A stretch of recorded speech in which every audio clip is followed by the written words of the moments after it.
I'm David Calloway. I'm founder and editor of Calloway Climate Insights. It's a climate finance newsletter that goes out to leading investors, environmentalists, and climate advocates.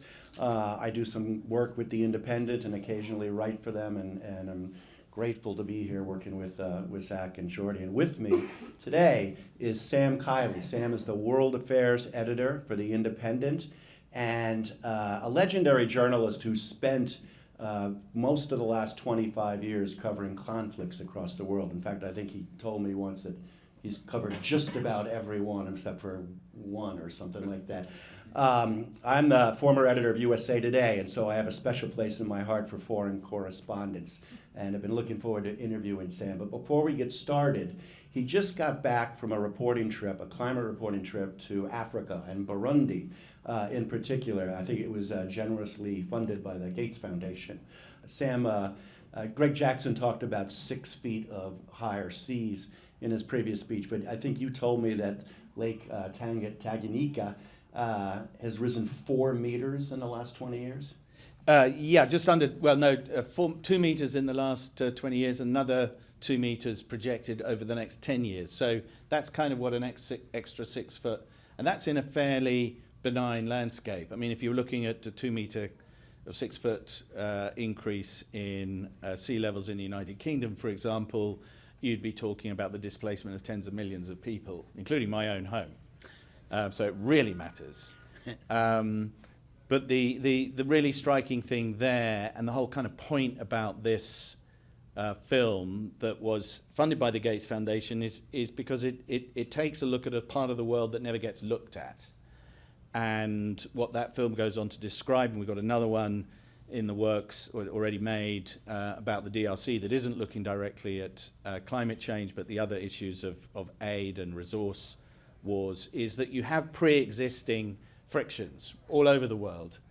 And in Central Africa, this is particularly Rwanda and Burundi, is an ethnic tension between the Hutu and the Tutsi ethnic groups that extend into formerly Zaire, what is now the DRC. And that has resulted intermittently in, first of all, the 1994 genocide, but a very, very bitter and bloody conflict that also has engulfed Burundi several times. And so the climate change is often the ignition point or the multiplier, and we saw this in the so-called Arab Spring back in the 2010, 2011. Climate change adds fuel to pre-existing conflicts, and we've got it. Guess what? We've got a lot of conflicts going on around the world right now. Any minute now, Burundi's going to blow up, and it will be generally partly ignited and certainly fueled by climate change. Tell me, in your reporting there, you were talking to people, and obviously the visuals are stunning. But what are they doing? How are they making a living?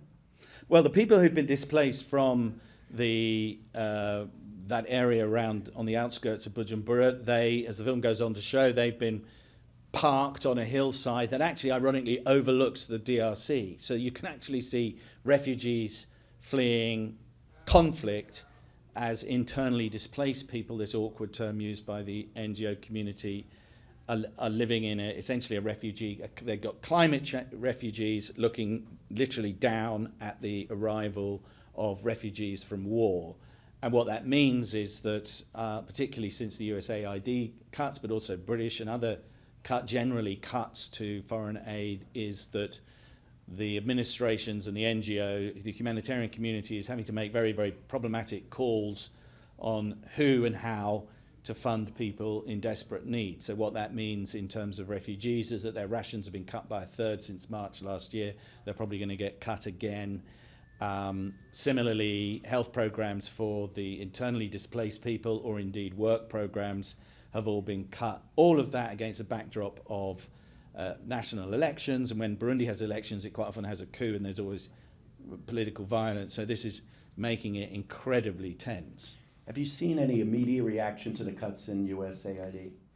Well, you see, a lot of them are not yet manifest, mostly in Africa, because there is funding still working its way through the system. So where you see the immediate effects is in staff losses, but you don't see that reflected in kind of on the ground misery, if you like, but you do know that it is imminent, or that you're going to see, in the case of Burundi, a sudden, the complete collapse of monkeypox inoculation programs, anti-malarial programs also being funded in the part, are still being funded by the Gates Foundation, but a lot of USAID backup for that will suddenly evaporate. And of course you see it in the hospitals immediately, because an awful lot of African hospitals rely on USAID funding. That is not to say that some of these programs actually reinforce poor government too. I mean, there's a much wider debate, and there's a very, very interesting piece in today's Independent from David Miliband, who's president of the IRC, making the case for much more focused aid intervention. His argument is that you need to intervene with aid in the places in conflict, because that's where the need is most graphic, when you have a shortage of money. There is a counter-argument, some of which I would argue, but not in the case of Gaza, for example, which is that the intervention of humanitarian aid in places of conflict actually extends the conflict. But so you've got this very, very important tender argument that at the end of the day is all about human lives and the futures of human beings. And over at the UN right now, there are delegates from African nations and Asian nations and small island nations who are suffering the immediate effects of climate change, as you've shown here, pleading for aid from the wealthiest nations, who are in fact the major polluters that have caused their dilemma. Yeah, I mean, I think that this is a really interesting thing. We were discussing this before I went on air. In fact, when I was writing that Burundi thing, I was looking at this thinking, yeah, this is bad, but in comparison to what's happened in America this year, in Germany a few years ago, the whole of southern Europe every summer, it's actually pretty minor. Climate change is not affecting sub-Saharan Africa in the way that it is, in a visibly terrifying way that it is in the West, where the pollution is going on. So if ever there was an argument, you don't need to worry about the Maldives being inundated, or shouldn't need to be able to have to graphicize that and to try to persuade big oil or whoever it is to take this seriously, because their own families are being affected back home in a graphic and immediate way. It's a weird phenomenon, that. But I think that there is the wider issue, and this goes to wider issues of equity and the international economic flows. I mean, none of these things can be held in isolation, but the global south is paying the price for climate change that they didn't cause. They're asking for help. They're not getting it, nor are they getting the capacity to be able to trade as equal partners with the global north. The debt ratio, the debt repayment ratios of many of these nations exceeds their annual gross national income and so on. So you've got a kind of downward perpetuation of poverty, and that existed anyway. And then on top of that, they're having to cope with climate change. In parts of equatorial Africa, you have dramatic swings in climate and periodic droughts, which are very, very worrying, but also the people and the systems are more resilient. It is actually in the West where you see the most graphic, immediate catastrophes of climate change. But the West, of course, can afford to move on. It's wealthy enough that LA gets wiped out by fires, or there's a huge flood in Texas, and it's a disaster and it's a tragedy for a while. But a few months later, people have found different places to live, and it's not a refugee camp like it is over there. Well, and also they vote for an administration that pretends it isn't happening and is wanting to expand fossil fuel and is making a lot of it. One of the things that's coming out of the Trump administration at the moment, which is I'm very, very on guard for, is the extent to which they're actually putting pressure on third-party nations to increase their consumption of fossil fuels, to actually reverse, not only to abandon the commitments that the United States has made, but actually try to put pressure on other nations to abandon their commitments. At the moment, we're not seeing that manifest, and it's very difficult to discern fact from fiction coming out of the White House at the moment, but that does seem to have been a buzz that's been around recently. Turning back to Africa real quick, one of the things Greg Jackson said was that China, the innovation in China and the transition to renewable energy is gaining so fast that at some point they'll hit a saturation and it'll overflow into other parts of the world, particularly Africa and East Asia. Have you seen in your travels in Africa any sort of sign of any entrepreneurship or innovation or interesting things that people are doing to try to mitigate the effects of climate change, or is it just being totally wiped out by the political conflict? Oh no, I mean Africa is easily the most entrepreneurial continent I've ever seen in action. It does. I mean, literally nothing gets wasted. Any village you go to, somebody will have been done something incredibly smart with some tubing and an old bit of pipe and a sandal. So what you're seeing in terms of their capacity to respond to technological innovation, Uganda has much better connectivity than any country I've ever been to in Europe, for example, and has had for more than 20 years. Kenya is a world leader in internet banking through a system called M-Pesa. Literally a world leader. This is not metaphorical or rhetorical. It's literally the world leader.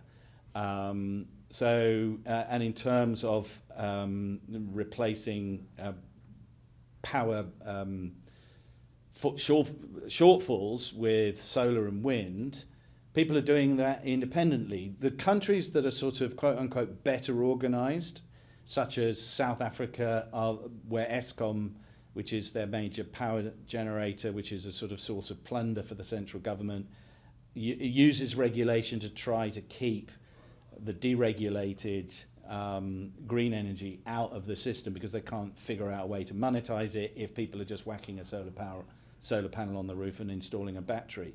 I mean, and that's a very interesting thing about the democratization of access to power, literally. Power in both senses of the word, I think are really interesting in places like Africa, where you've seen these incredible leap forwards in access, thanks to the internet, to education, for example. So people who for whom the opportunity to go to university 25 years ago was an absurd pipe dream, are now getting master's degrees from MIT online without having to leave northern Kenya, because they've got access to power and they've got access to the internet. And they've been highly democratized, and that is going to be a problem for very corrupt central governments. You've got this burgeoning level of intellectual and practical manifestation of absolutely using cutting-edge technology in its most cutting-edge ways. So it's a very, very exciting environment, quite the reverse of being flat-footed. They're leaping ahead.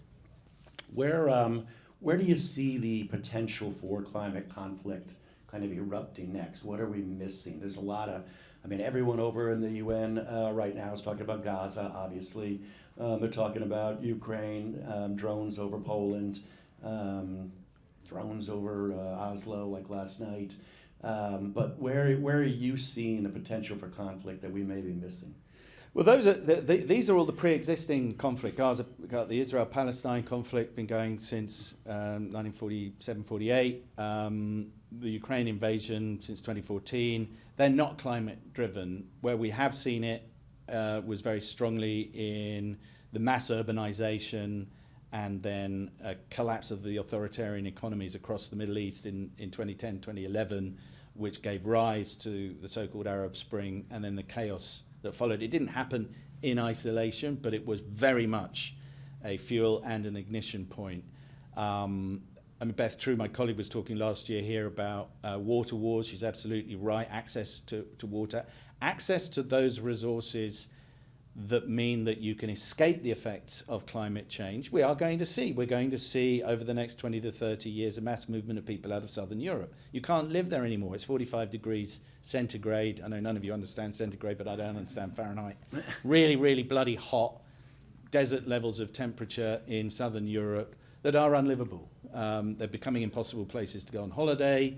Very soon, people are going to have to move. Southern Spain has gone completely dry. These are the issues that's not necessarily going to lead to actual conflict, but deep levels of friction in places like Europe. In Africa, you will see more dramatic cyclical changes with significantly long periods of drought that will certainly cause significant numbers of deaths, and whenever that occurs, then you get an upsurge in localized conflict. You're seeing that currently in Western Sudan. Again, it's not only climate change, but climate change exacerbates those issues. So kind of, if you look at a map of the world and see where it's heating up, there be problems. Right. And so it's often said that climate change is at its essence a migration story for humanity. And you're just talking about how people are going to have to essentially evacuate those areas and go somewhere, right? So migration, immigration, is probably the major issue on the table at the U.S. in the moment and in the U.K. How's this going to play out when millions of people start moving north? Well, first of all, I think that's a bit of a smokescreen, to be honest. I don't think, yes, one of the ways that people in the progressive environments, the pro-aid people will say, you've got to give money to Africa, otherwise Africa will come to you. And that is sort of true. But if you have economic development and better trade, then people won't be becoming economic migrants. I don't think we're going to have kind of swarms of starving people beating down the fences, not least because once people get to that state, they can't move. It's a really, and I mean that literally. What you do get, though, is resource wars. Anxiety in nations about how that nation is going to continue to get access to or control resources leads to conflict. Always, war is not politics by other means. I've always thought that's absolute crap. Clausewitz's argument. War is armed robbery. That's what it is. Give me your stuff, or I'll shoot you in the face. If you've got water and I haven't got water, but I've got guns, I'm going to get the water. It's as simple as that. So I'm not sure how that's going to really manifest itself, but we have seen it manifesting itself periodically anyway over various resources. So as resources get shorter, there will be more conflict. In terms of the mass movement story, I've never really bought into that. Won't conflict lead to refugees? Well, conflict, exactly. But it's not that people are not running away from hot weather. They're running away from conflicts. It seems like they're kind of rolled together. They are right? Connected, but I don't accept, not all conflicts are going to be climate driven. Not all refugees are the result of climate. And trying to make that, I think I think we're right. We're both right in that they're linked. And we're going to see more conflict as a consequence of climate change and therefore more migration. But this kind of idea that you use has been peddled a lot by the NGO community that people are going to run away from drought in the Horn of Africa is I think is nonsense. not a lot of places to go, I guess. Well, they don't. They haven't. Tell me where your next reporting trip's going to be. Well, I'm going back to Ukraine, which isn't a climate-based story, but is the story of our age. We have war in Europe. We have a very, very aggressive government in the Kremlin, as we all know, that is penetrating European airspaces all the time, basically probing our capacity and NATO's response techniques and timings. And the White House is being run by somebody who, so far, has been an enthusiastic supporter of the wrong side. Right. Now, Ukraine is, there's a real energy story there, obviously, tied to Russia. But this is also a developing reconstruction story, right? The war's not even over yet. We don't know how it's going to play out. But already, if you talk to some business leaders, construction folks, in Washington, there's a major blueprint over how, the reconstruction of Ukraine is going to be carved up, so to speak. Yeah, again, not really. There are all sorts of people sitting around with blueprints. There is genuinely probably on the table in the number 10 how we deal with an alien invasion and how many people we're going to assign to that. It isn't up to America or indeed the Poles how Ukraine reconstructs itself. There may be lots of people positioning themselves to get in on the act, but I spent an awful lot of time in Ukraine and I don't even see the sort of dodgy businessmen sliding around in Kyiv. The effort at the moment is on trying to win the war. And how do you think that's going to play out? What's the next? I think the Ukrainians can win. If they get the right equipment, they've certainly got the motivation. The Russian capacity lies only in throwing mass human beings into the conflict. They are innovating very, very rapidly. They are adapting very rapidly. The Europeans need to stop as Trump has rightly pointed out, importing Russian gas, which is funding the war, and the Chinese need to somehow stop supplying the wherewithal for the Russians to continue to make these drones and to keep up with the technology that the Ukrainians are now leading the world in terms of drone warfare and innovation. But they haven't got long, but this is a war they could win. And the Russians and Trump have shifted the debate, not from how do we help the Ukrainians win this war and beat the Russians, to how can we persuade the Ukrainians to give up on a chunk of their territory so this problem will go away. And that has been the strategic success of the Kremlin as supported by Trump. Fascinating. It's going to be interesting to see. All right. Well, Sam, thank you very much. I appreciate it. Fascinating stuff. I hope you're right about everything.